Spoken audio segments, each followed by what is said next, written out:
Hoje nós estamos no terceiro encontro dessa série de mensagens que a gente chama de REC. Por que a gente chama de REC? Porque REC é o nome da nossa iniciativa aqui nesta igreja de discipulado. Essa iniciativa ela não é restrita somente ao movimento dos jovens aqui da igreja, do Área Mais, mas a própria igreja também tem usado esse material para discipular as pessoas que aceitam Jesus aqui nos cultos, aos domingos e tudo mais. E tem sido uma bênção, assim, poder, como juventude, assim, propor para a igreja iniciativas e materiais bons, como é o material do nosso Ministério de Discipulado, o REC. E por isso nós estamos nessa série, nós estamos falando de discipulado.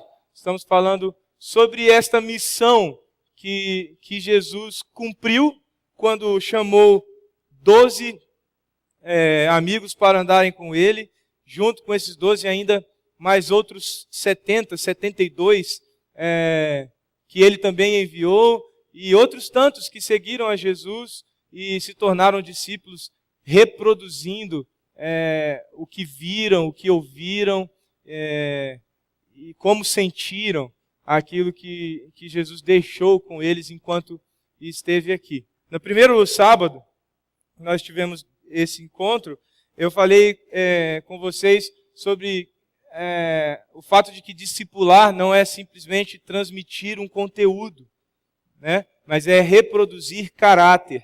É uma pessoa que assimila o caráter de Jesus e consegue, através da sua vida por inteiro, não somente no discurso, mas nas atitudes, nos relacionamentos, passar para outra pessoa esse caráter de Jesus, esse jeito de viver que Jesus deixou para nós.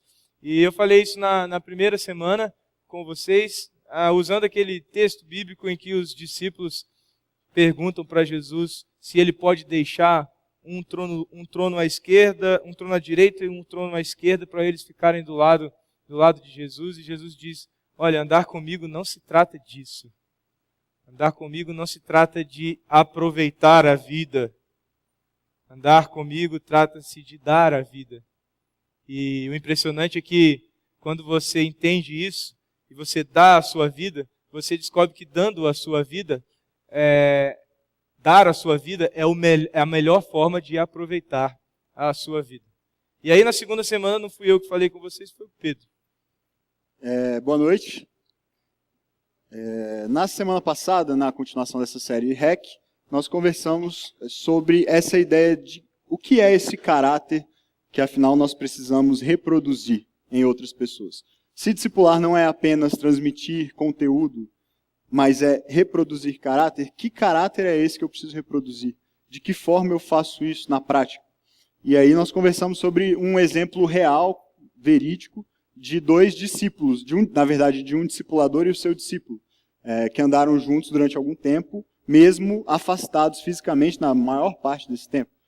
Paulo e Timóteo. E conversamos a respeito de uma carta em que Paulo escreve a esse seu discípulo, Timóteo, dizendo a ele o seguinte: olha, não deixe que o fato de você ser jovem ainda faça com que as pessoas desacreditem de você, que as pessoas te menosprezem, que as pessoas não te deem credibilidade. Faça com que, na verdade, as pessoas tenham você como um exemplo, como um referencial. Mas referencial de quê?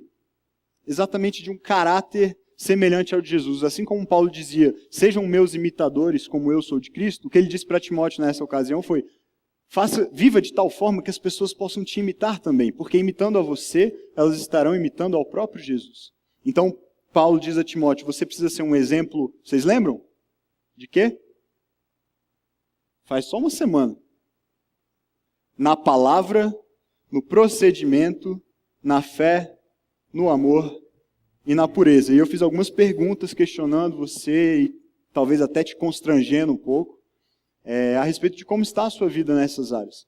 Se você hoje é alguém que pode se considerar um exemplo, uma referência para as pessoas com quem você convive, em todos esses aspectos, em cada uma dessas características de caráter a respeito da qual Paulo fala. E nós terminamos com a ideia de que ser um discípulo é fazer discípulos. Porque quando você vive dessa forma, quando você incorpora esse caráter de Jesus na sua vida, naturalmente você reproduz isso para outras pessoas. E hoje, no nosso último encontro dessa série, a gente escolheu pregar juntos, porque eu me sinto mais seguro do lado do Pedro, não sei o que rola, mas sei lá, ele me dá uma segurança. E aí eu chamei ele para estar comigo aqui hoje, até porque a gente está falando de discipulado, e discipulado envolve no mínimo 2 pessoas, não é mesmo? Porque você sozinho não pode discipular ninguém, não é mesmo? Você tem que ter alguém para discipular ou para ser discipulado. E aí a gente escolheu hoje estar juntos aqui, sabe? E hoje nós queremos falar com vocês, assim, sobre como nós encaramos o desafio de discipular, como nós nos vemos quando estamos desafiados a ser discípulos, sabe?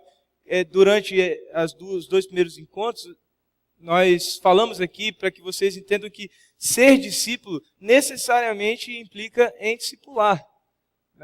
Jesus não chamou 12 caras para andarem com ele, aprenderem com ele, verem tudo o que viram, experimentarem tudo que experimentaram, e aí quando ele fosse embora, beleza, cada um vai para sua casa feliz da vida porque passou um tempo com Jesus e foi maravilhoso. Não.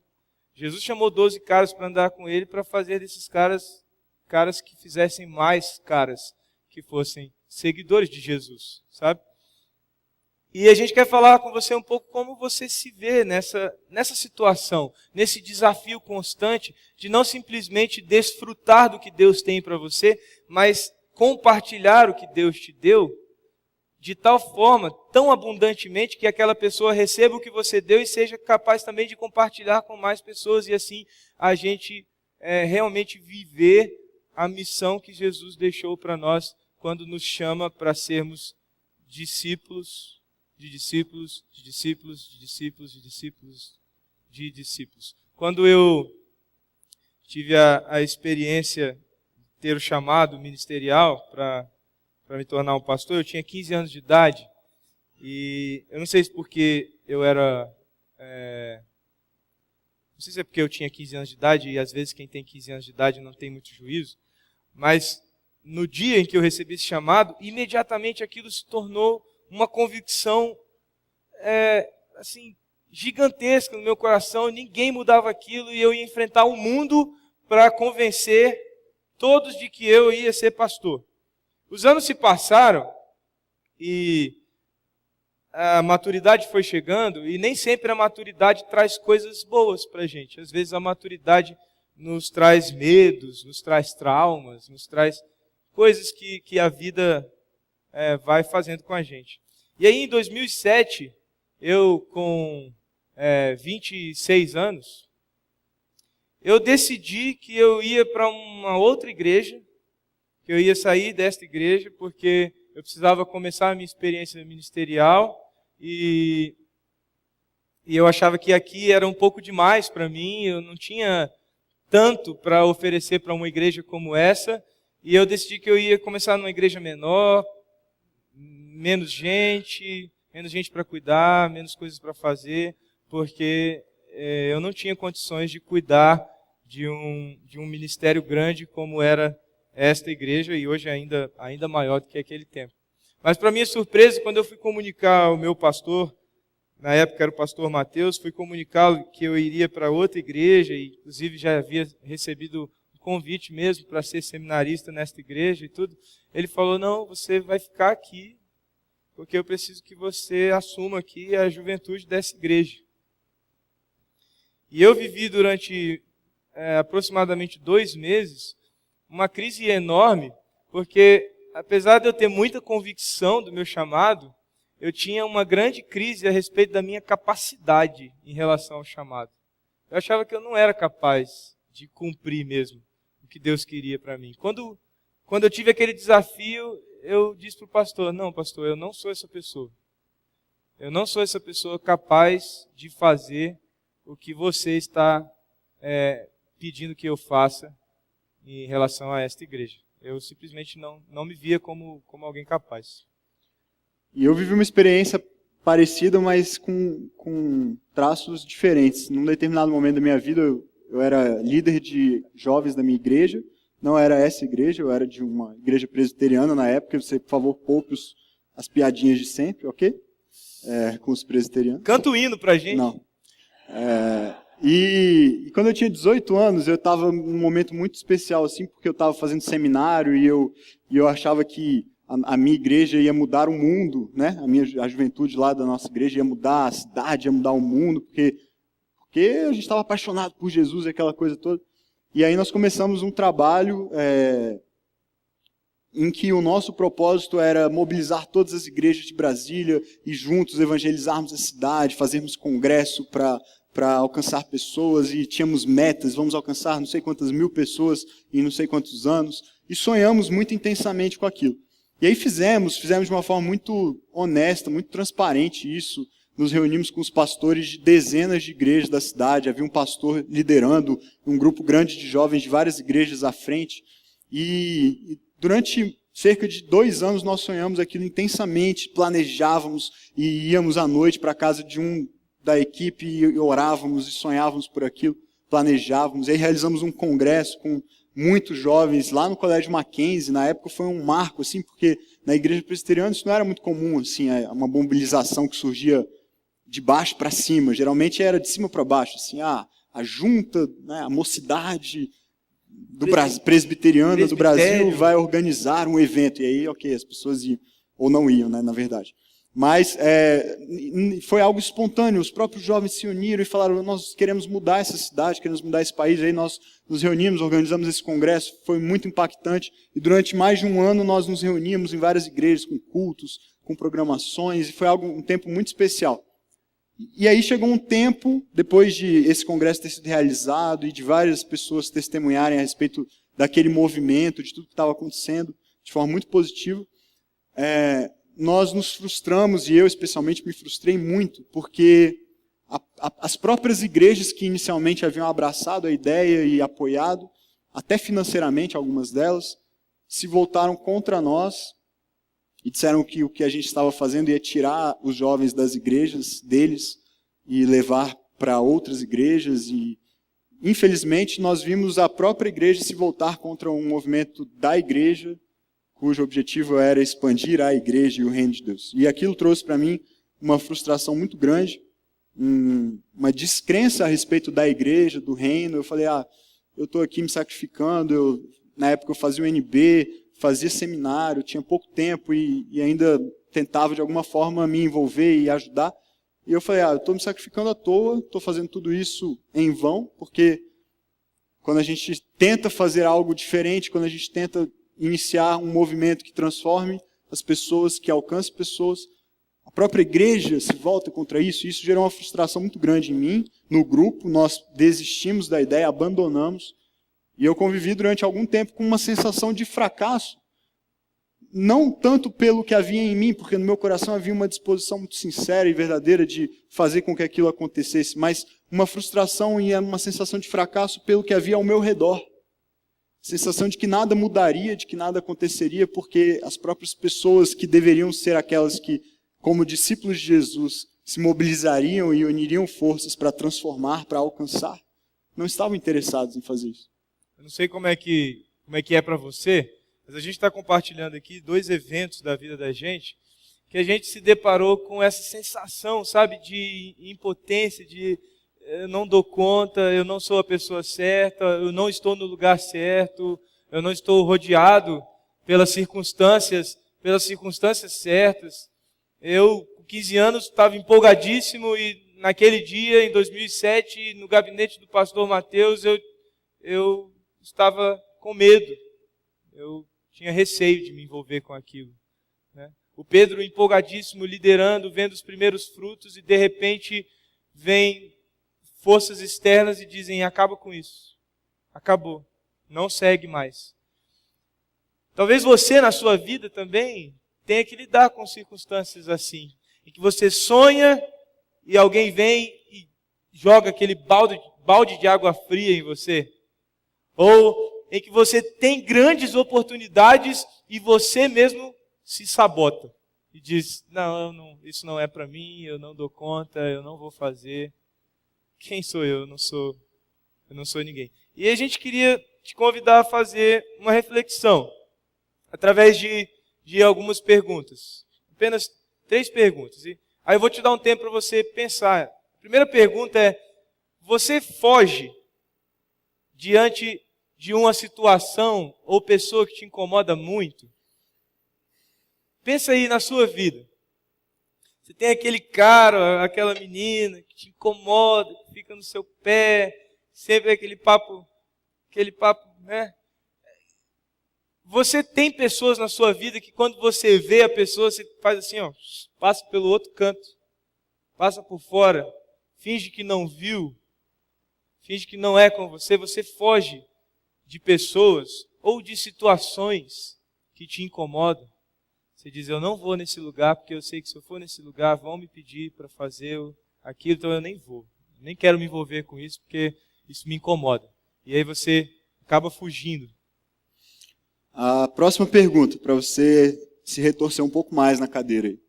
Você desiste quando alguém te decepciona? Quando alguém te decepciona profundamente? Quando alguém quebra a sua expectativa, tudo aquilo que você havia construído no seu coração a respeito daquela pessoa, daquele relacionamento, tudo aquilo se rompe e aquilo é destruído em razão de uma atitude, de uma palavra, de um fato inesperado que você descobre a respeito daquela pessoa. Deixa eu perguntar aqui, quantos que estão aqui já passaram por uma grande decepção na vida? Deixa eu ver aí. Quantos aqui? Vou levantar a mão. Eu também já. Quantos já passaram por uma grande decepção com pessoas? Com projetos? Muitas pessoas. Acho que a maioria das pessoas, mesmo jovens ainda, já passaram por alguma decepção. E aí a questão é que quando nós passamos por situações como essa, que nos decepcionam, nos frustram, quebram aquilo que a expectativa que havíamos construído sobre alguém ou sobre algo, nós temos duas opções, basicamente. Ou você desiste daquele relacionamento, abandona completamente, descarta, não vale a pena, eu já investi tempo demais, eu já me esforcei muito por esse relacionamento, eu já me dediquei demais e só o que eu recebo é traição, o que eu recebo é indiferença, e eu não quero mais, eu cansei disso, e eu desisto, eu vou partir para outra. E às vezes esse relacionamento é com Deus. Também. Né? Você está decepcionado com Deus, você está querendo desistir de Deus. Quando eu namorava com a Ítala, uma vez eu ouvi um conselho de uma pessoa muito próxima, dizendo assim, olha, você tem que terminar esse namoro está muito longo, você é tão jovem, você tem que aproveitar a vida. Uma outra pessoa, complementando esse conselho, disse assim, você tem que provar assim, os vários tipos que existem à sua disposição, né? As loiras, as morenas, as ruivas, né? E eu ouvi aquilo, e depois de algum tempo, eu desenvolvi uma ideia a respeito de relacionamento. E que eu, às vezes, até ensino para alguns namorados, dizendo assim, olha, às vezes, você não está tão apaixonado, às vezes o cara não está numa fase tão romântica quanto estava no início, às vezes a menina não está numa fase assim tão meiga, né? Ou magra, né? Ou magra. Meiga ou magra, né? Como naquele tempo e tal. E se você fosse prender somente a isso, você vai ter vontade de desistir. Mas há um sentimento que é muito importante a respeito do relacionamento, que é o sentir que vale a pena. É sentir que aquela pessoa é um pedaço da missão que você tem. E eu sempre vi muito assim meu namoro dessa maneira. Eu olhava para a Ítala e às vezes que eu me frustrava, me decepcionava, eu ia diante de Deus e eu pensava, ela não é só minha namorada, ela é minha missão. Eu tenho algo para fazer na vida dela, eu tenho algo a respeito dela para realizar nela. E quem sabe depois que eu sentir que eu realizei, talvez seja o tempo de terminar. Mas enquanto eu tiver essa sensação de que eu tenho uma missão para com ela, eu não posso terminar esse relacionamento. Eu me lembro em uma das Olimpíadas, aquele corredor brasileiro que estava lá no meio da pista vencendo e de repente vem um louco e abraça ele. Quantos lembram disso? Quantos viram esse episódio? Eu não sei em qual Olimpíada foi. Não, acho que foi Atenas. Atenas. E ele estava correndo, brasileiro, em primeiro lugar, tudo para ganhar, e vem um louco e pula o cordão de isolamento e abraça ele, derruba ele no chão, e pessoas vêm e tiram aquele louco de cima dele. Imagina a decepção desse cara. Qual é o nome dele? Alguém lembra? Vanderlei Cordeiro. Vanderlei Cordeiro. Imagina a decepção do Vanderlei, naquele momento, naquele exato momento, quando ele sente o asfalto quente, ele ralado provavelmente, levanta, sacode, vê uns 15, 20 passando na frente dele. O que você faria?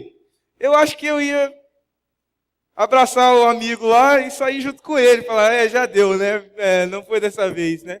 Mas o cara, ele simplesmente sacudiu assim, ó, e foi, e terminou a corrida daquele jeito que emocionou o mundo inteiro. Não é mesmo? Pense, às vezes você tem vontade de desistir diante de alguma coisa. Ou, a última pergunta para você pensar, às vezes você duvida quando algo extraordinário acontece com você. Tem gente que acha que nunca merece. Conhece gente assim? Gente que nunca merece o que recebeu, nunca merece o que tem. Não, isso não é para mim, isso eu não dou conta, é demais para mim, eu não mereço. Aquela humildade, aquela confusão de humildade com mediocridade, sabe? E aquela pessoa que, diante de coisas, de oportunidades extraordinárias, simplesmente diz, não, esse negócio não é para mim, como eu fiz lá atrás, em 2007. Pode falar. Fazendo um curso lá no escritório, nesses dias, sou advogado, se você não sabe, e aí tem um professor lá que está dando algumas dicas sobre falar em público, porque na advocacia isso é muito necessário, e aí algumas pessoas manifestaram o seu desespero. Né? Fala qual é o curso que está fazendo, qual é o nome do curso. O nome é meio constrangedor. Fala, cara, é tão bonitinho. Chama Oratória Emocional. Oratória Emocional. Então, se o Pedro chorar hoje, você não estranhe, porque ele está aprendendo oratória emocional, entendeu? Ele vai chorar, talvez. Não é bem isso que significa, não. Mas o nome não é legal mesmo. E aí o professor dá vários exemplos assim, de situações que as pessoas experimentam quando tem que falar em público, né? E aí é até meio engraçado, assim, porque tem 60 sintomas que as pessoas sentem, que as pessoas percebem quando tem que falar em público. Então, alguns deles são engraçados. Tem sintomas normais mesmo, né? De ansiedade, falta de sono, tremedeira nas pernas, coisas normais. Mas tem alguns como quedas espetaculares lá, tem na apostila assim, escrito. Quedas espetaculares, é um sintoma. Aí ele contou algumas histórias. Vai subir para falar. A pessoa tropeça. E na advocacia é bem ruim, né? Porque você tem que usar aquela roupinha bonita, assim, aquela beca. Com a peruca branca? Aquela peruca? Não. Não tem a peruca. Seria legal. Mas não tem. E aí, obviamente que com toda essa minha altura, aquela roupa nunca fica muito certa, né? Ela fica arrastando assim no chão. E aí você vai andando para subir a escadinha e você tem que ficar assim, né? Aí eu sinto um pouco o que as mulheres sentem quando estão com aqueles vestidos longos e né, tem que entrar no casamento e preocupados em cair e tal. Você entende as mulheres? Não. Entendi. Um pouco. Eu entendi. Ah, cara, você tá muito chato. Não, hoje. pode seguir, vai. Desculpa. Nem lembro mais o que eu ia falar sobre isso é um sintoma de oratória emocional, branco, né? Esquece, dá um branco, não consegue seguir em frente. Mas enfim, o curso é legal, quem quiser fazer, faz lá e tal. Bom, hoje a gente vai entrar em um texto bíblico muito, muito conhecido, mas que eu e o Pedro, quando a gente leu e decidiu usar esse texto e a gente começou a conversar sobre... Lembrei. Então tá... Sério mesmo. Não, sério, lembrei. Ok. Rapidinho, é porque eu ia falar sobre essa coisa de duvidar da sua capacidade e tal.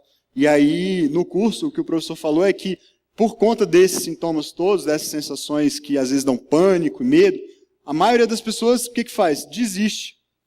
Passa a oportunidade para outra pessoa, se retrai e deixa de aproveitar, na verdade, aquilo que era uma oportunidade para ela. Então, a questão era, perdeu já o timing, né? Porque você me atrapalhou, desculpa.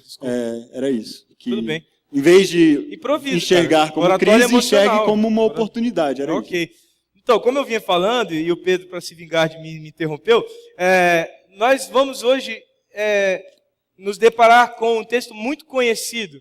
E eu e o Pedro, quando a gente estava se preparando para trazer essa palavra, lemos o texto e começamos a conversar hoje ainda, à tarde, conversamos sobre o texto, nós vimos como é assim maravilhoso ver todo o acontecimento na ótica que hoje a gente vai te levar a enxergar junto conosco. Imagine você, Jesus apareceu diante das pessoas, pregando algo assim extremamente diferente, não no conteúdo, mas no jeito que ele falava. O final do Sermão do Monte diz que as pessoas estavam maravilhadas porque ele ensinava de uma maneira completamente diferente dos outros mestres da lei. E ele começou a ensinar e logo ele chamou discípulos. Lá no capítulo 1 de João, conta ele chamando os primeiros discípulos, ele chama Filipe, chama outro lá e tal, Filipe chama Natanael, e eles vão seguindo. Natanael meio que duvida no início, mas depois ele crê e vai seguindo, e vão seguindo a Jesus, e vão convivendo, e durante 3 anos, 12 camaradas andaram com Jesus, vendo o que eles nunca imaginariam poder ver um dia nas suas vidas. Homens simples, homens cuja maioria era de pescadores, de vida comum, de dia a dia, completamente o cotidiano, mais simples daquela época. De repente, seguindo um homem, eles começaram a experimentar coisas que eles nunca imaginariam poder ver. Cegos enxergando, paralíticos voltando a andar, mortos ressuscitando, como foi com a filha de Jairo, como foi com Lázaro. E viram pães se multiplicando. 5 pães, 2 peixes, alimentarem 5.000 pessoas de uma só vez. E imagina, esses caras passaram um tempão vendo coisas extraordinárias e acreditando que eles estavam seguindo um cara que ia levar eles a lugares inimagináveis, às alturas. Mas aí, de repente, alguma coisa acontece. Mesmo eles tendo sido avisados, mas desatentos, talvez eles não levaram isso em conta. De repente, eles veem aquele cara que fez tantas maravilhas, que fez tantas coisas fantásticas, sendo humilhado, injustiçado, condenado, crucificado, em silêncio. Ele simplesmente não disse nada, não retrucou nada. Ele só foi caminhando em direção à cruz, e de repente ele estava naquela cruz, e de repente ele estava morto. A maior de todas as frustrações que aqueles homens poderiam passar em suas vidas. Por quê? Porque eles tinham vivido 3 anos das maiores experiências que eles poderiam ter em suas vidas. E de repente, as maiores experiências se transformaram na maior de todas as frustrações. Acontece que, de repente, no meio de todo aquele cenário de decepção, frustração, afinal de contas, aquele em quem eles haviam confiado durante os últimos 3 anos, e haviam confiado a sua própria vida, porque eles abandonaram tudo que tinham, seus relacionamentos, suas profissões, largaram tudo para seguir esse homem. E, de repente, então, no meio daquele cenário, daquela frustração, da decepção, eles retornam às suas antigas atividades, retornam às suas vidas comuns, provavelmente muito confusos, muito tristes, sem saber direito para onde ir, o que fazer, e agora, como é que ficam as coisas. Surge uma notícia estranha, notícia de que ele teria ressuscitado. Algumas mulheres teriam visto, algumas das mulheres que andavam com eles mesmo, que também seguiam a Jesus, teriam visto inicialmente um anjo, e aí um boato meio estranho, assim, como é que pode? Ele ressuscitou, mas, ok, nós vimos ele ressuscitar mortos, mas já faz 3 dias, não parece fazer muito sentido. Ele estava dentro de uma cova com uma pedra enorme na frente. Como assim ele ressuscitou? Como assim ele foi visto? E aí, alguns mais impetuosos, como Pedro, tentam ir lá e descobrir o que aconteceu, outros ficam mais reticentes. E aí, nós vamos entrar num momento do Evangelho de Mateus em que Mateus registra, narra para a gente como foi a sensação, a reação desses homens quando o próprio Jesus, ressurreto, surge entre eles. Eles estavam reunidos e aí Jesus aparece no meio deles, onde eles estavam. Alguns já tinham visto, outros ainda duvidavam, outros tinham medo, receio daquelas alguns histórias. Estavam tão incrédulos que foram atrás para descobrir se alguém tinha roubado o corpo, se alguém tinha levado o corpo, e foram correndo atrás para ver se encontravam o corpo em algum lugar. De tão incrédulos que eles estavam a respeito de Jesus. Mas de E aí, repente, no Jesus capítulo aparece. 28 de Mateus, no versículo 17, nós vemos esse exato momento em que Jesus aparece entre eles. E aí a reação é essa aí. Quando o viram, o adoraram. Todos? Nem todos. Alguns duvidaram. Veja, Jesus apareceu no meio deles. Eles estavam numa sala, reunidos, fechados, e surge, de repente, um homem, o homem que eles haviam conhecido, o homem com quem eles haviam andado durante tanto tempo, o homem que eles tinham visto fazer todos aqueles sinais, todos aqueles milagres, aquelas coisas extraordinárias que eles nunca tinham visto, nem ouvido falar a respeito. E aquele homem surge no meio deles, mas alguns duvidam. Mesmo Duvidaram diante porque viram dele. ele na cruz, né? Viram ele na cruz e falaram, não é possível. A gente viu ele na cruz. A gente viu ele morrer. A gente mesmo se juntou ali e levou o corpo dele até a sepultura. Colocamos lá dentro. O soldado veio, fechou a porta. Ficaram 2 soldados romanos na porta da sepultura. Não é possível que agora ele esteja aqui com a gente. Mas sabe, esse registro de Mateus não chega a surpreender. Por mais estranho que pareça para mim e para você, talvez, você pensar, puxa, mas como assim duvidaram? O cara estava lá, era o mesmo Jesus. Ele não tinha feito tantas coisas extraordinárias, por que eles ainda duvidavam? Não era mais tão extraordinário assim, alguém ressurgir dos mortos, depois do que ele tinha feito. Mas eles duvidam. E isso não surpreende por quê? Porque esses homens, no momento em que eles veem Jesus crucificado, ou sendo levado à cruz, o que a Bíblia registra a respeito deles é algo que impressiona. A Bíblia diz que todos fugiram. Todos eles fugiram. Não ficou nenhum ali ao lado dele.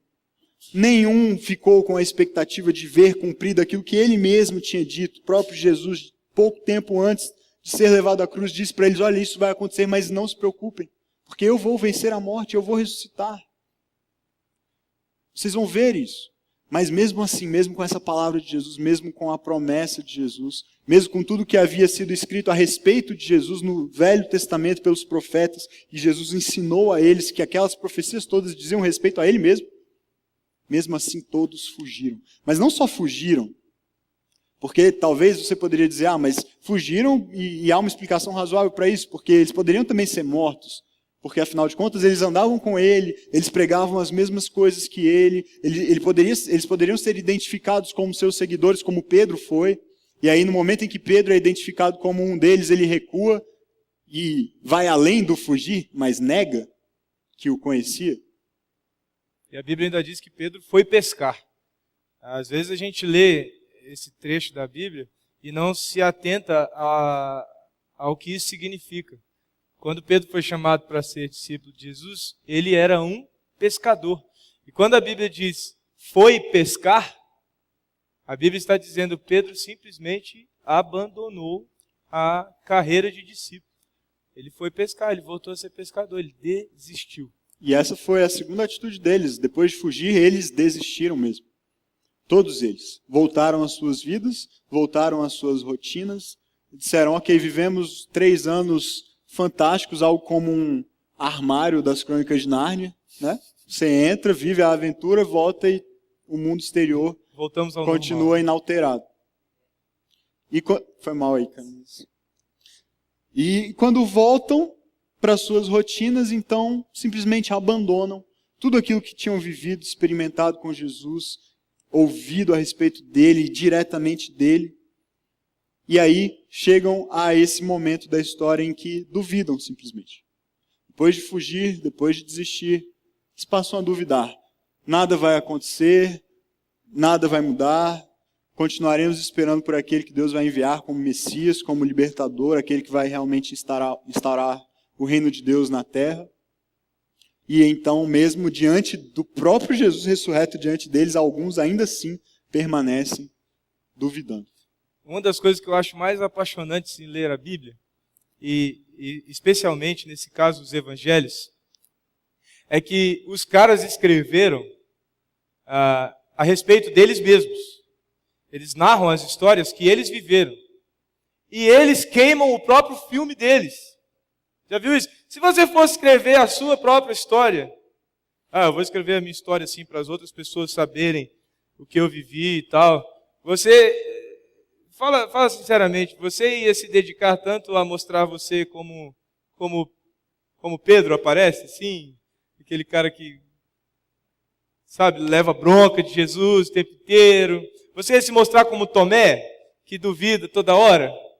Você ia se mostrar como Tiago e João, que chegaram lá no cantinho, chamaram Jesus e falaram assim, e aí, vai sobrar uma bordinha de catupiry pra gente aí e tal, né? Será que a gente vai se dar melhor do que os outros? Será que o senhor não pode reservar aí um trono do seu lado direito, um trono do seu lado esquerdo? Os caras contam as próprias histórias, mas contam de um jeito tão sincero que eles mesmos se expõem como fracos. Quando viram Jesus sendo preso, fugiram. Porque o que uma pessoa normal faria? Vendo aquele homem tão poderoso, ele tinha poder para qualquer coisa, mas os romanos vieram, pegaram ele, bateram nele, humilharam, e ele foi preso numa cruz. O que uma pessoa normal faria? Bom, acabou o poder dele, né? Então, vamos sair fora, porque a gente nunca teve poder nenhum. Então, se ele que tem poder, olha o resultado. A gente que não tem nenhum, o que vai acontecer com a gente? Né? Então, vamos fugir. E aí, quando eles veem Jesus morto na cruz, o que eles fazem? Desistem. Pedro olha para um mestre morto, ele diz, pronto, acabou, né? Quem é que eu vou seguir agora? Ninguém, morreu, o que eu seguia morreu. Então, o que eu vou fazer? Eu vou fazer o que eu sei fazer, eu vou pescar. E aí, de repente, Jesus aparece novamente diante deles. E como pessoas comuns que eles eram, alguns deles fizeram o quê? Duvidaram. Simplesmente duvidaram. Agora, Jesus aparece diante deles, alguns o adoram, outros duvidam. Então, veja o que o versículo 18 diz. Jesus aproximou-se deles e disse, foi-me dada toda a autoridade nos céus e na terra.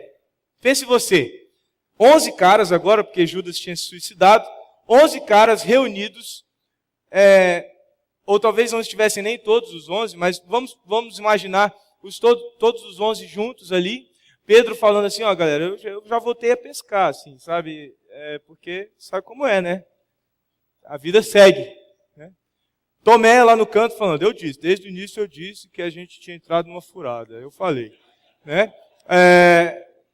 João e Tiago do outro lado, um cutucando o outro, falando, bro, não deu certo, né? A gente achou que ia reinar, mas acabamos aqui, né?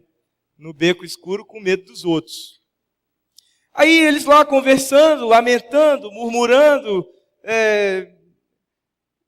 trocando chorando as pitanguinhas deles, e de repente entra Jesus onde eles estão, e alguns ajoelham, outros ficam, quem é esse cara? É ele mesmo? Será que é ele? E aí Jesus diz assim, foi-me dada toda a autoridade nos céus e na terra. O que você ia pensar? Eu pensaria, danou-se. Lascou. A gente fugiu, a gente desistiu, e agora os que duvidaram, meu irmão, vem paulada. O cara vai acabar com a gente. Porque olha a introdução, né? Foi-me dada toda a autoridade. Eu pensei, eu pensaria, nem né? um bom dia, né? Nem bom dia, né? Nem como vai, você está bem, né? Como é que foi para vocês ficar esses 3 dias sem mim? Não, ele já chega não dizendo... Não se assustem, sou eu mesmo. Alguma coisa assim, uma introdução amigável, né? Não, ele chega dizendo, eu sou o cara, eu tenho autoridade não só aqui, mas eu tenho autoridade nos céus. E aí os caras falam, ponto, agora chegou a nossa vez de morrer. Primeiro foi ele, agora é a gente. E aí ninguém garante que eles iam ressuscitar, né? Esse é o problema. E aí, depois dessa introdução amigável, assim, simpática e, né, amorosa, calorosa, Jesus, como sempre, genial e surpreendente, fala algo que é completamente inesperado. Aqueles caras estavam na posição mais frágil da vida deles, se sentindo provavelmente medíocres, desacreditados, incapazes, completamente frustrados, porque agora ele estava lá. e ressuscitou. E aí, o que nós temos para dizer para ele? Pô, foi mal aí, eu fugi, mas sabe como é, tal, é cruz, né? Não é um negócio muito bacana. Eles vão dizer o que para ele? Fugiram, voltaram às suas vidas comuns, duvidaram do que ele havia dito, duvidaram quando o viram. E aí ele introduz dizendo, tenho toda a autoridade no céu e na terra. Dizer o quê? Como explicar, como justificar? Sabe quando você se vê naquela situação em que você não tem nada a dizer ou fazer, a não ser dizer, ok, reconheço, eu errei, eu não mereço nada de bom, eu não mereço nenhum crédito mais, porque como justificar? Como explicar? Depois de tudo que Jesus havia ensinado, depois de tudo que ele havia dito, depois de tudo que ele havia feito na frente deles, como justificar a dúvida, a falta de fé, a fuga, o medo? Mas Jesus se volta para eles, e aí talvez quando eles esperavam receber uma paulada, quando esperavam receber crítica, julgamento, um olhar de reprovação, ou talvez até de tristeza, pesar, porque, poxa, depois de tudo que eu fiz por vocês, é assim que vocês me tratam? É assim que vocês retribuem? É assim que vocês respondem? Jesus se volta para eles e diz, portanto, já que eu tenho toda a autoridade nos céus e na terra, já que eu mando nesse negócio, o que eu tenho a dizer para vocês é o seguinte, vão e façam discípulos de todas as nações. Isso é muito louco, não é mesmo? Faz sentido. Ele estava diante de caras que ele tinha todas as razões para dizer, eu tenho toda a autoridade nos céus e na terra, e com essa autoridade eu digo, vocês não servem para nada. Vocês me abandonaram. Vocês são uma decepção. Mas Jesus não olha a gente assim. Ele olha para esses caras que fugiram, desistiram e duvidaram, e ele diz, eu vou usar a minha autoridade, sabe para quê? Para acreditar em vocês. Para dizer, vão em meu lugar, vão em meu nome, façam o que eu fiz. E ele, então, esse texto, você que já é de igreja há bastante tempo, talvez já tenha ouvido falar nele como a grande comissão. Jesus escolhe aqueles homens, mais uma vez, reforça a escolha neles, reforça a confiança neles, mesmo depois de tudo que eles haviam feito, e diz, são vocês, está nas mãos de vocês.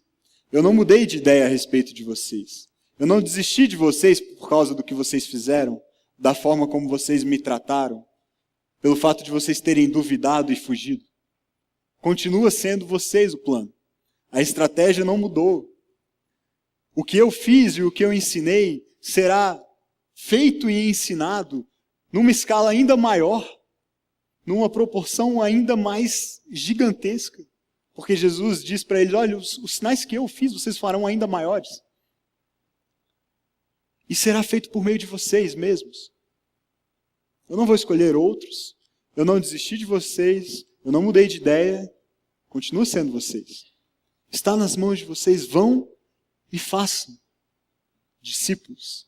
Como eu fiz com vocês, como eu tornei vocês meus discípulos, vocês irão e farão outros discípulos. E vocês vão batizar esses discípulos e vocês vão ensinar esses discípulos a obedecer tudo o que eu mesmo ensinei a vocês. É muito doido isso. 11 caras desse naipe, Jesus dizendo, vocês vão ensinar o que vocês parece que não aprenderam. Vocês vão ensinar os outros a obedecerem. Vocês vão ensinar os outros a viverem na dependência de quem eu sou, do que eu posso fazer, do que eu fiz. Vocês vão ensinar isso às outras pessoas. E Jesus ele faz um fechamento lindo, maravilhoso. Porque mesmo esses caras estando diante de Jesus, mesmo Jesus usando toda a autoridade que ele teve, não para para subjugá-los, não para maltratá-los, não para humilhá-los, mas usando toda a autoridade que foi dada a ele para enviá-los, para suportá-los, para incentivá-los. Ele sabe que ainda são corações que temem, são corações que vez ou outra vão querer desistir, vão querer parar, vão querer fugir. Então ele diz assim: eu envio vocês para fazerem discípulos, batizando-os, ensinando-os a obedecer, e tem mais uma coisa: eu estarei com vocês até o fim dos tempos. Uau! Ele disse: olha, vocês me abandonaram, mas eu vim aqui dizer, eu quero usá-los, eu quero enviá-los, eu quero que vocês sejam meus representantes aonde estiverem, e quando vocês estiverem lá, saibam, eu estarei com vocês todo o tempo. Vocês não farão na força de vocês não farão simplesmente na capacidade de vocês não farão simplesmente naquilo que vocês têm a oferecer, mas vocês farão porque eu estarei com vocês.